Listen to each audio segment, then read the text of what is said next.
From the Library of Congress in Washington, D.C.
Welcome to the Manuscript Division of the Library of Congress.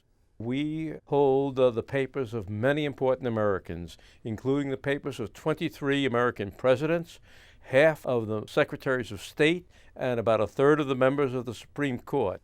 We have papers of people who've been in virtually every field, great scientists, writers, and so forth. And I'm going to take you on a tour of some of the highlights, at least some of the things that I like best, and we're going to go behind the scenes in the stacks, and you'll see the way our collections are stored, and we'll invite you to come here and do your own research here in the Manuscript Division. In this part of the stacks, we have our smallest collections. But just because the collections are small, fit into a file folder or two, doesn't mean they're unimportant. For example, if I were to take out this collection, the Harold Armold papers, nobody in my division knows who Harold Armold is, but if you were interested in the Second World War and you were interested in the Japanese conquest of our American troops in the Philippines and a man who made the Death March, you have here a memoir of his experiences. By the same token, there are all kinds of other interesting collections that we have here in this area of our stacks. We have a journal of a whaling ship, the Constitution. This journal was compiled in the 1840s, and every time they landed a whale, the sailors used a stamp, and they stamped this with a whale. Now, you say, well, why is that important? The fact is that in the 19th century, whaling was a very important industry in the United States because whale oil was a wonderful material for powering lights. Of course, for women's fashions, we know that the whale bones were used for corsets, and the head of the whale provided the basis for perfume. Let's look at another collection. The George Young Bradley papers are important because Bradley went along with Powell on his expedition down the Colorado River, and we have a journal. So that's important for people interested in American exploration. I'll pick out another collection that may interest people. We don't have the complete collection of this man's poems, but the poet Robert Frost is represented by a small file folder of material, including letters and some examples of his poetry. This is signed by Robert Frost. It's a fair copy in his own hand of one of his poems, and we have a number of them in this collection. I'm pulling out journals of Titian Peale. He went along in the 1840s to the South Pacific and to the North Pacific. The exploring expedition was sometimes called the Wilkes Expedition, and the men spent 4 years out at sea looking at these areas and particularly bringing back botanical specimens, bringing back animal skins. They didn't bring back any animals, but they brought back some plants with them, and some of those plants, the grandparents of plants that we now have in the United States Botanic Garden just below the Capitol. In this part of the stacks, we put things that we consider oversized. They don't fit into the normal manuscript boxes which you've seen before, but they can be very important as well. For example, Caleb Cushing went as our first minister to China, and he came back in 1844 and he brought back a commercial treaty, the Treaty of Wangsha. But while he was over in China, just before the age of photography, he brought along with him a staff artist who drew pictures of what China looked like in 1844. We have these marvelous watercolors and other drawings in this collection. We actually have the treaty, but it's out on loan now. The treaty is on black ink on Chinese silk. This is a portion of the collection, again oversized, from the Elizabeth Cady Stanton collection. Elizabeth Cady Stanton was a great believer in women's rights. And at the end of the 19th century, she decided that the fathers who had written the Old Testament, or whoever had written the Old Testament, had left the women out. And so she produced the Women's Bible. And here's an example of a page. There would be a cutout from the Bible, and then she would add material, putting the women back in the Bible. One of the interesting collections that we rediscovered within the last half dozen years is this collection of signature books that was given to the United States on its 150th birthday by the people of Poland. In addition to these oversized volumes, there are over 100 volumes of signatures, and some 5 million Poles, school children and other Poles, thanked the United States. Poland was brought back together. It hadn't existed as a country for many years, and it was a country formed out of the remnants of the First World War. So the Polish people wanted to commend us on this, and it was a token to the United States on our 150th birthday in 1926. The next item I wanted to show you was, again, an oversized volume, and these are the scrapbooks of George Patton, the famous World War II general. There are about 20 of these albums that go along with his papers. Perhaps most famous of all are the Patton Diaries. They have been published and edited by Martin Plumenson, but we have the original manuscripts here in the Library of Congress. I want to show you that we have materials that are rather humorous, and this is a letter that Groucho Marx sent to Warner Brothers. Warner Brothers had complained when the Marx Brothers announced that they were going to produce a picture called A Night in Casablanca. They felt it might interfere with the sale of their great masterpiece, Casablanca. And so Groucho wrote this letter, and I'd suggest to you that the humor displayed here was typical of Groucho, and this is a case where he put it in a letter. So he writes, "Dear Warner Brothers, apparently there is more than one way of conquering a city and holding it as your own. For example, up to the time that we contemplated making a picture, I had no idea that the city of Casablanca belonged to Warner Brothers. However, it was only a few days after our announcement appeared that we received a long, ominous legal document warning us not to use the name Casablanca.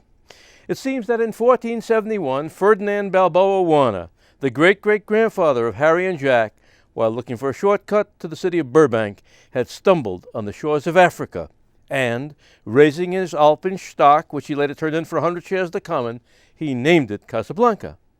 I just can't understand your attitude, even if they plan on re-releasing the picture.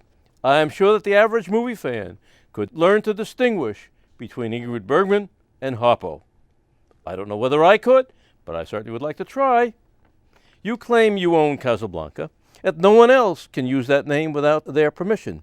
What about Warner Brothers? Do you own that too? You probably have the right to use the name Warner, but what about Brothers? Professionally, we were brothers long before you were. When Vitaphone was still a gleam in the inventor's eye, we were touring the Styx as the Marx Brothers, and even before us there had been other brothers. The Smith Brothers, the Brothers Karamazov, Dan Brothers, an outfielder with Detroit, and brother, can you spare a dime? Well, when the Warner Brothers lawyers received this letter, they responded to it, and in the collected letters of Groucho Marx, you can find the totality of the correspondence, but this is the carbon of the letter that Groucho Marx wrote to Warner Brothers. We're looking at the papers of Earl Warren, who was Chief Justice of the United States. Any of you who look at TV and watch a crime show know that as soon as the policeman puts the cuffs on somebody, the first thing they do is they read him his rights, the Miranda rights, and that's the Miranda case. And what I have here is Earl Warren's file. He wrote the opinion. Originally, he first drafted an opinion on yellow foolscap paper like this. He had it typed up and he circulated it to the other justices in the court. And for example, he got a memo back from Justice Brennan of New Jersey. He said, I think this is going to be a very important case, and I have a few suggestions to make to improve the decision. And so what happens in the Supreme Court, whenever there's a case, you have various justices suggesting ways of improving the opinion, and so eventually you reach a consensus on what the opinion should be, and the various justices either sign on the majority opinion or they sign on with a minority opinion. The next set of papers I want to talk about are the papers of the famous anthropologist Margaret Mead. It's one of the largest private collections we have here at the library. We estimate there are 500,000 items. More than a third of the collection consists of photographs. These are her field notes that she took when she was in Samoa in 1925-26. She would go back to her tent or a dwelling place and type them up in a more formal way. But in these notes, every time you see a line through it, it means it's been typed and she didn't have to retype it. You can find Samoan words for this, that, or the other thing, or you can find out about the way the people lived. One of the things that we haven't talked about so far are our literary collections, and we have some really exciting ones here at the library. We have the papers of Walt Whitman, we have Bernard Malamud, and these are the papers of Truman Capote. This box contains a manuscript that he wrote for In Cold Blood, and here he wrote it in a student notebook. This is actually the first draft. That's the remarkable thing about manuscripts. You can see the evolution of a person's mind. We're going to lose that now with people writing on computers and erasing. Nobody keeps the 11 drafts they've written of a chapter anymore, and we'll never see that again, the creative process as we can see it with some of these wonderful manuscripts which we have here in the division. The library is very fortunate in having the papers of a great many scientists and inventors and so forth, the papers of Alexander Graham Bell, and I have a box here of the Wright brothers' notebooks and diaries. This is one of the genuine treasures of the Library of Congress.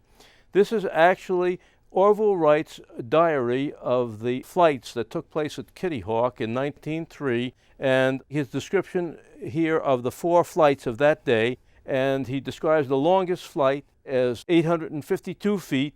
It lasted 59 seconds, and the propeller turned over 1,000 times. We also have a wonderful telegram that they sent to their father, who was a bishop in Ohio. They reported the success of the flight. There were 4 successful flights. This was the longest one, the 4th one. And then they wrote that we'll try to be home by Christmas.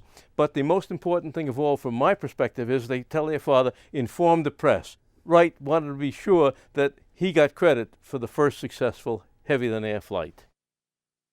We're now in Presidential Row here at the Library of Congress in the Manuscript Division, and we're very fortunate to be the presidential libraries for 23 American presidents. We go from George Washington through Calvin Coolidge and have most of the president's papers in those periods. For more recent presidents, you have to go to the presidential libraries, but we serve as the presidential library for these 23 men. And we house these all together. The one thing that I have to tell you about presidential papers is, though we have the originals here, for preservation purposes, we serve microfilm in our reading room. And we're now starting to digitize the presidential collections so that Washington and Jefferson are already digitized, Lincoln is digitized, and we're working on Jackson and Madison. One of the things that we have, and is kind of unique, is the largest Jefferson collection in the United States, but we've also collected a microfilm from 10 or several more depositories. So if you come here, you probably get the widest range of any place in the country. I'm going to start with George Washington. This is actually a notebook which Washington kept when he was a student. There are arithmetical calculations, the geographical calculations. It's in remarkably good shape. The paper of that day was rag paper, and it doesn't deteriorate like modern paper does. And we have a wonderful collection of George Washington's materials. We have the diaries he kept. We have letters he wrote. If you look through these papers, you'll see that he was a man of many parts. There are architectural drawings. He was a general. He was a statesman, and altogether a remarkable person. Next, we're going to turn to Thomas Jefferson, perhaps the most rounded of all of our American presidents. Many years ago, when John F. Kennedy had a room, the state dining room, filled with Pulitzer Prize winners, he said there wasn't so much intellect gathered here, excepting when Thomas Jefferson ate alone. But Jefferson was a man who was interested in a great many things. For example, he was much interested in cookery. He brought back, when he was in Europe, recipes for his chefs in Monticello to make. This is a recipe for meringue. On the other side, it's a recipe for nommoli a macaroni. We have other interesting items. For example, the material which Jefferson wrote when he was vice president for the Senate. He decided that the Senate was a rather anarchic place and it needed rules to run itself, and he created Jefferson's parliamentary rules for the Senate. We'll turn next to Abraham Lincoln. I'm going to show you a letter where the original is actually here in the collection. And this was a letter on what was passed for White House stationery in those days. And it said Executive Mansion. The name of the building really officially wasn't changed till Theodore Roosevelt's time, so that in Lincoln's day, he was president from 1861 to 65, Executive Mansion was the proper thing. This is a letter dated July 14th, 1863, and it was written to General Meade, who had been the Union commander at Gettysburg. And to me, this letter is the quintessence of why Lincoln is considered the greatest of American presidents. He writes this letter. He thanks General Meade for the wonderful, wonderful success at Gettysburg. But what happened in the few days after Gettysburg, the final battle was on July 4th, is Lee retreated, but he couldn't cross the Potomac because the river was at flood stage, and he waited there several days, and Lincoln was terribly distressed because Meade did not advance on Lee. He might have been able to wipe him out and end the Civil War right there. In the letter he said, I'm very, very happy about Gettysburg, but why didn't you pursue Lee? And Lincoln, being the great president that I think he was, left this envelope behind, and it says, to General Meade, never sent or signed. In other words, Lincoln knew that Meade was a pretty good, maybe not the greatest, but he was a good commander. If he had sent this letter to Meade criticizing him for the post-Gettysburg few days, Meade would have resigned his commission and Lincoln would have lost a decent general. So being the statesman that he was, he took the letter and he stuffed it in his desk. And the final president that I wanted to talk about briefly is Theodore Roosevelt. Most people think of Theodore Roosevelt as the Roosevelt carrying a big stick and speaking softly and so forth. Less is known about Roosevelt as a human being. I have here some of the pocket diaries which he kept early in life. This diary entry is Friday the 13th of 1880. And what has transpired is that Theodore Roosevelt has been courting a woman, Alice Hathaway Lee, for over a year, and she has finally consented to marry him. And he writes in his diary, raining hard, I drove over in a buggy to the Lees to dinner, and thanks to the storm, spent the night there. In the evening, I was all the time with my darling little sunshine. She is so marvelously sweet and pure and lovable and pretty that I seem to love her more and more every time I see her, though I love her so much now that I really cannot love her more. I do not think that ever a man loved a woman more than I love her. For a year and a quarter now, I have never, even while hunting, gone to sleep or waked up without thinking of her, and I doubt if an hour has passed that I have not thought of her. And now I can scarcely realize that I can hold her in my arms and kiss her and caress her and love her as much as I choose. And terribly, tragically, in 1884, as she gave birth to a child, she died essentially in childbirth, and the child grew up and lived on and was known as Alice Roosevelt Longworth. And she was still alive here in town, one of the grandes dames when I first moved to town. The impact of the death of Roosevelt's first wife was very traumatic. And Roosevelt eliminated all of the photographs of his first wife. He tore up the letters, and he never was able to talk to his daughter Alice about her mother, Alice. He stopped writing his diaries in 1884 after his wife, and actually his mother, died on the same day of typhus in the same house in New York I think it's 28th Street on the east side of New York. They both died on the same day, and Roosevelt wrote about that, and he stopped keeping diaries, as far as we know. It's been a pleasure talking to you about some of the collections that we have here in the Manuscript Division. We have in the vicinity of 12,000 collections with something like 60 million separate items here. And we welcome you to Washington to use the materials that we have. We'll be delighted to bring out collections that you want to see. Most of the material, you'll see the original material. As I said earlier, there are some collections which we have microfilmed for preservation purposes, but 90% of the material we have here is available for you, and our reference librarians will be very happy to serve you here at the Library of Congress in Washington. So enjoy the collections as I have for so many years. They're simply marvelous, and they're wonderful ways to get inside of other people who've passed from the scene.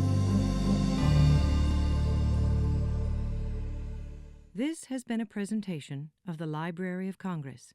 Visit us at loc.gov.